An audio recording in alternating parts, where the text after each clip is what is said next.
Hi everyone, and welcome to the very first edition of Netlify Compose. I hope you enjoyed the welcome reception last night and that you'll have an amazing day today. Now, 7 years ago, here in San Francisco, I was standing on another stage giving a talk about the new front-end stack. And that was when we introduced the term Jamstack to the world. Back then, it was a pretty radical idea of fundamentally decoupling the web UI layer from all the back-end business logic and moving away from the monoliths at the time to really turn the web UI into its own self-standing application. And we did it at a time where we really had to come up with a name for this category because there was barely an ecosystem around us. It was early stage, like open source projects. A few of the headless CMSs had just gotten started. Contentful was a Series A startup at the time, focusing a lot on being a multi-channel CMS rather than focusing on the web. There was no mature ecosystem, no commercial front-end frameworks, and it was a very different time. And we were just a seed stage company getting our feet off the ground. Now, fast forward to today, 7 years later. There's an amazing ecosystem around us. Billions of dollars of venture capital has flown into the space. There's so many partners here today that are building around this way of building for the web. And in many ways, like the Jamstack approach to building for the web has basically just become a synonym for the modern web. When we started out, we had to convince people to change their architecture, or they fundamentally wouldn't be able to use Netlify. Today, any modern front-end framework runs on Netlify. And we've gone from being an early-stage company to a multi-billion-dollar valuation to thousands of customers across all verticals and industries, and serving more than 1 billion unique visitors to sites, stores, and apps running on our Edge network every single month. And we are at this point where the adoption of the Jamstack is really crossing the chasm from the early adopters that adopt in part because they want to be on the forefront of technology and know new things and they're constantly seeking to learn and expand, to the more pragmatic early majority of adopters that are adopting for business reasons because they want to see real-world business results and they want something proven to the market that can make their outcomes better. So we're going in many ways from an early age of jamming, where this was all adopted by often early stage tech companies, by greenfield projects, often companies building with a single framework or snuck into big companies through shadow IT, to an age of composing, where we're really starting to see large companies migrate their core web architecture to a modern web architecture across lots of different frameworks and projects, and taking really long-term architectural decisions as they think through this. And we'll hear later today from Forrester around their view of the composable space. But Gartner had a questionnaire where they asked architects, if you were launching a digital experience solution today, would you go composable or a standard monolith? Back in 2020, 12% said that they would aim for a composable solution. In 2023, it was 70%. And Gartner estimates that the ones that pick that composable solution will outpace their competition by 80% in the speed of new feature implementation and the time to market. So that's where we are today. And when we think about from today to the next 7 years, what do we see happening in the market? Where do we see the world going? Well, obviously, we've said the word composable for a while, and we think it's going to be a big market trend carrying us forward as large companies are fundamentally looking to modernize their core web architecture. But also, I came here in a self-driving robot car, and generative AI is all around us. It'll make huge changes to the world in the next 7 years.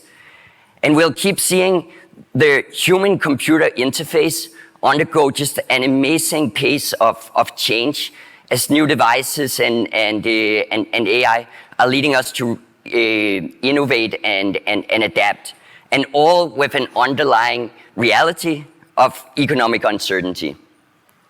So when you think about composable, why are companies looking to this architecture and why is it important? For a long time, there's always been this trade-off between building and buying, and for a long time, large companies would aim to buy their core web architecture. They would buy some monolith and say like, this is what we use to build for the web. And they all found that you can't buy an off-the-shelf solution and differentiate. You end up looking like an off-the-shelf solution. So there's this motion more towards building, where composable is more like building. You want to craft the digital experience that sets your company apart, the user experience that sets your company apart, and reach your customers online in a way that's unique to you. But you want to buy the components. You don't want your developers to spend their time reinventing CMSs or e-commerce or building operational pipelines, release management, and so on, right? Like you want to spend the developers that are key to this, right? Like, because you can't build something differentiated without developers. You want to spend those developers in really building digital experiences and not on all the other stuff. When we look at AI, there's so many questions to what it will mean for us in the next years to come. But there's one thing that's pretty certain that I think everyone can agree on, and that's that it will mean acceleration. More content, more code, more assets, more components to integrate with. Things will move faster. And we believe that it will mean more developers. There's this economic law called Jevons paradox that says that when the cost of a resource goes down, demand goes up. We expect as cost of custom development goes down, demand will go up, and we'll need more and more developers to keep up with this. We also think this will lead to a new battle for the platform. When we first launched Netlify and we were out raising funding, a common question was, why the web? Isn't everything just going to be mobile apps or social networking sites and so on? We took a hard bet on the web. But every time one of these big changes has come out, big companies have tried to use it as a way of building a walled garden where they become the platform instead of having an open platform. We'll see that battle play out again for sure. And then user interfaces. We've seen a lot of acceleration in what's expected from a user interface on the web over the last 10 years. In the next 7 years will only move us faster along, in part because we'll see whole new types of user interfaces that will require new tooling and new skills. We have AR devices coming out from both Apple and Meta that'll change what we need to build. And OpenAI is already rumored to be talking with Jonathan Ives about what an AI device will look like, and we're sure to see those start coming out. AI itself will lead us to reinvent a lot of how we actually interface with computers, and that'll lead to many more different types of frameworks and experiences and new skills required. So companies must architect for change. If already now there's a sense that you can't buy an off-the-shelf solution and put it out there and expect to differentiate, when all of this is taking place, it'll be impossible, right? Like you cannot buy a tool and expect to be able to keep up. You have to architect for change and architect for being able to adapt constantly.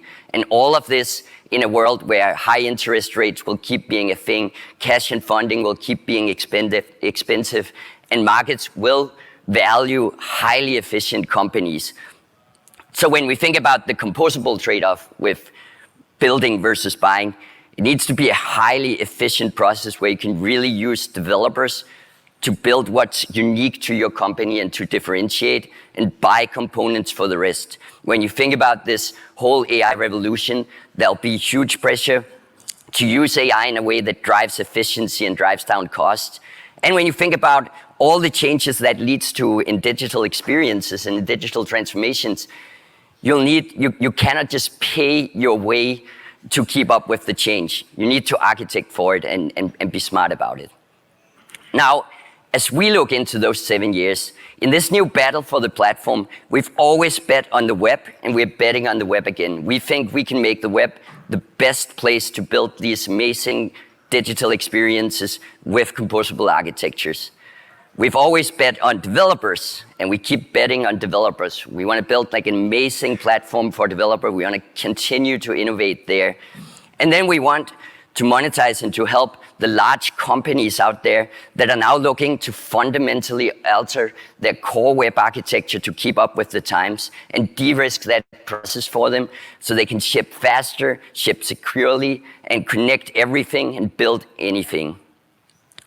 And when we launched Netlify, it was really seeing that we had a vision around this Jamstack architecture. We had looked at the practitioners building in that way, but it was a hard and arduous process. And we thought, okay, what do we need to build to make it a really frictionless process and unleash this architecture so the web can progress? In a very similar way, we've been looking at all the large companies starting to go composable and said, what do we need to build as a platform to make it easy to orchestrate components and enable all the stakeholders, the architects, the developers, and the marketeers to be successful with this architecture? And that's what we are here to show you today, Netlify's composable platform for the web. And I'm gonna hand this off to Dr. Claire, who will start showing you how to build anything.